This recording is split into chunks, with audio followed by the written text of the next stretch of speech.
I just got back from the book sale and I will quickly show you all the books I bought from there.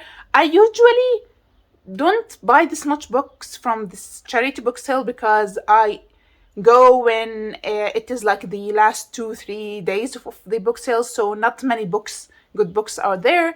But this time around I went on the second day of the book sale, so a lot of amazing books were there and nobody bought them yet. So I was really happy and excited, jumping around, picking all the books I want to buy. I bought 15 books and I don't consider it breaking the book buying ban, the 1-year book buying ban, because when I posted the announcement video of my book buying ban, I told you that I'm gonna go to this charity book sale and I will buy books from it without breaking my book buying ban, because I am buying books for a good reason, for a charity cause, not because I just want to buy books. So technically this is not me breaking my 1-year book buying ban, because I have yet to buy any books aside from this charity book sale. Let's start with the books I bought.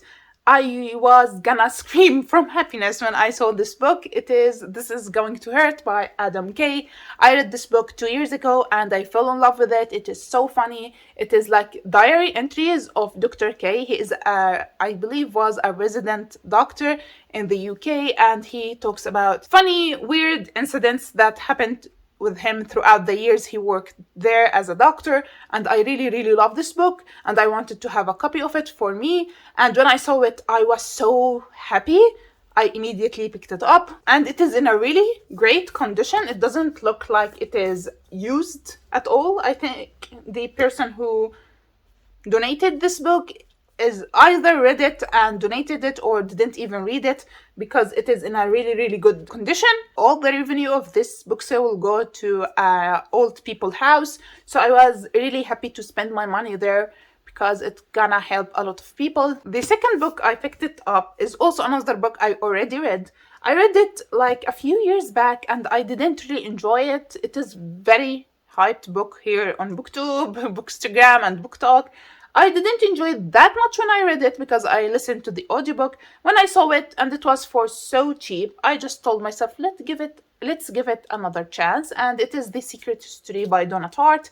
The reason why I'm giving it a second chance is because I read The Goldfinch, I loved it, and I want to give her another chance because I really enjoyed The Goldfinch, and I think I really quickly read The Secret History via audiobook, so I may not have given it a good chance. So maybe if I read it, I'm gonna enjoy it more. The next book I bought is like a nonfiction self-help book called Outliers by Malcolm Gladwell.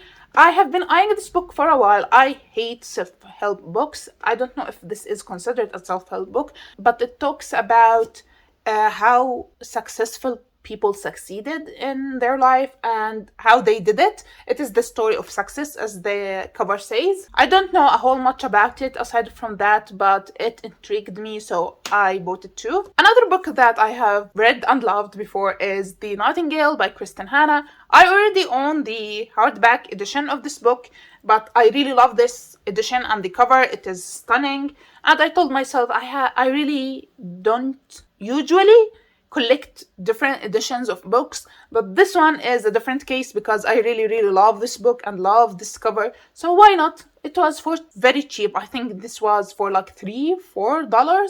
So I bought it. And there is a high chance of me rereading this book using this copy. Next we have The Woman Warrior by Maxine Hong Kingston.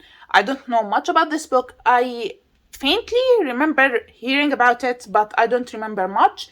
It is, as I read on Goodreads and on the cover, it says that it is memoirs of a girlhood among ghosts, and the back says that it is a book, an account of growing up female and Chinese American in California, and I really wanted to read it if I understood that it is about the author's story about her life in America as a Chinese American, and there is the mention of ghosts for some reasons, but I just bought it. Gorgeous cover again. The next book we have, and I swear it is the last book I already read from this pile, it is 1,000 Splendid Suns by Khaled Hosseini.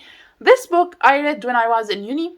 I fell in love with it. It broke my heart. It made me cry, and I love it so much. But when I read it the translated edition, the one translated to Arabic, and I wanted to read the book in its original language that it was written in, so I bought this copy. On the same note of books set in Afghanistan, we have The Bookseller of Kabul by Asni Sirstad. This book, it sold me out with the word Kabul, Afghanistan. I love anything set in Afghanistan. I love that country, and all the books I read set in that country were heartbreaking but beautiful at the same time. That's why I picked this one up. I don't know anything about it. I love non-academic, non-fiction medical books, so I bought some of them. The first one we have Into the Magic Shop by James R. Doty. I don't know nothing about this book, but I bought it because of this, a neurosurgeon quest to discover the mysteries of the brain and the secrets of the heart. I love books about medicine, about the mind, the neurosurgery. I love it. I read a lot of books by doctors about this topic. I love it, so I just picked it up. I never heard about it, but it has a good average rating on Goodreads, and I loved what it says in the back and what is this book about, so I bought it. You may say that I have a small addiction to non-fiction medical books, so the next book is Do No Harm by Henry March.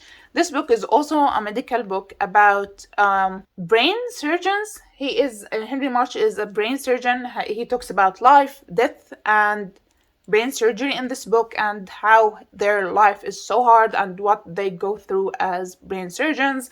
So I bought it. This one is not in a really that good of a condition, in my opinion, especially the outside of it. The inside is really clean, but the outside is a little worn. And the last medical book we have here, The Man Who Mistook His Wife for a Hat by Oliver Sacks.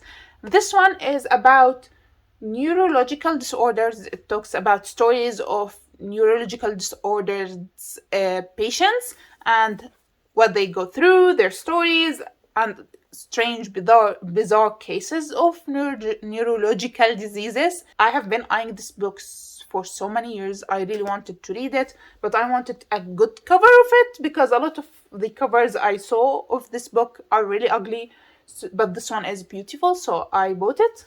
Another non-fiction book, but this time it is not medical. It is The Girl from Aleppo by Nujeen Mustafa and Christina Lamb. This book talks about this girl here, Nujeen. She is Syrian from Aleppo and she is disabled. It talks about her escape from Syria and the journey of her escape outside of Syria during the war and being disabled while doing that. I once saw her story on a short YouTube video and I wanted to learn more about her and read her entire story. That's why I picked this. I know it's gonna be heartbreaking and shocking, but I love my hard-hitting book. Then we have probably the longest and thickest book on this pile is A Fine Balance by Rohinton Mystery. This book, I believe it is a historical fiction book set in the 1970s India, following 3 or 4 characters. And I love me a historical fiction book. I don't know much about it, but I heard that it is a really great book, and I heard about 2 people in the book sale talking about it. So I snatched that copy because it sounds really, really interesting. And I read many great reviews about this book on Goodreads, so it convinced me to buy it for myself. Then I have another historical fiction book called Atonement by Ian McQueen. I don't know a lot of things about this book, but it has been on my historical fiction TBR list for so long. I know that it is set in the 1930s. It started at least in the 1930s.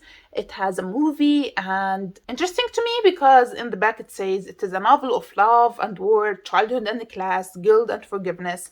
On a summer day in 1935, Bryony Tallis witnesses the flirtation between her older sister Cecilia and Robbie Turner at the son of a servant. But Bryony's incomplete grasp of adult motives and her precocious imagination bring about a crime that will change all their lives. It sounds so good, and I heard that the movie is also amazing, so I'm gonna read the book, watch the movie, and then tell you about how I thought about this book. Then we have another historical fiction book called My Brilliant Friend by Elena Ferranti. I can't remember what this book is about, but I heard many people I trust their opinions on books say that this is one of their favorite books ever, and I kept repeatedly hearing about it for so long, and I wanted to read it too to see if I'm gonna enjoy it. I know it has some romance in it, and I'm not a big fan of romance, but it is historical fiction, and I love historical fiction, so people who I trust said that it is one of their favorite books. So I'm gonna trust them and read it and see for myself. Last but not least, we have a Little Faith by Mitch Albom. I only read The 5 People We Meet at Heaven or in Heaven by Mitch Albom, and I remember really enjoying it. This one is a non-fiction book about the life of a pastor, someone that passed away, and Mitch Albom has to write something about him or to say a word in his funeral or something like that. And in this book, he talks about the life of this man. He is 82-year-old former mentor. Mitch Albom is one of the most popular authors in the world, and as I said, I only read 1 book from him, and I want to read more by him to see if he is worth the hype and if he is really that good, because why not? Let's see if we can add a new favorite author to the list. So these are all the books I bought from the charity book sale today, and I just noticed that most of them are either non-fiction or historical fiction. You can see that I have a type in books that I like non-fiction, historical fiction, and fantasy, but I didn't see many good fantasy books in the book sale. I'm really excited to read all of these books, and I'm really happy to find them. And I believe it is my most successful purchase of a charity book sale. So that's it for today's quick book haul. I hope you enjoyed it.